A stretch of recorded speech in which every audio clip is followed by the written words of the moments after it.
এই পুরুষ, কি বলছো তুমি? তোমার বাবা মা আছে, তোমার ভাই বোন আছে, তোমার আত্মীয় স্বজন আছে, তোমার বন্ধু বান্ধব অনেক আছে, তাই না?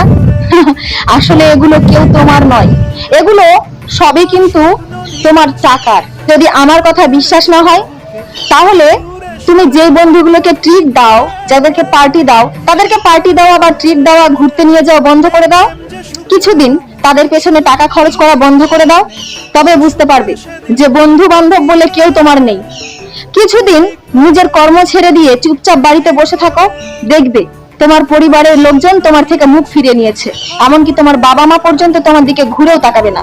তুমি যদি তোমার বাবা মায়ের দায়িত্ব নিতে না পারো, কর্তব্য পালন করতে না পারো ছেলে হিসেবে তাদের প্রতি, তাহলে বাবা মায়েরাও কখনো তোমাকে ছেলে বলে মানবে না।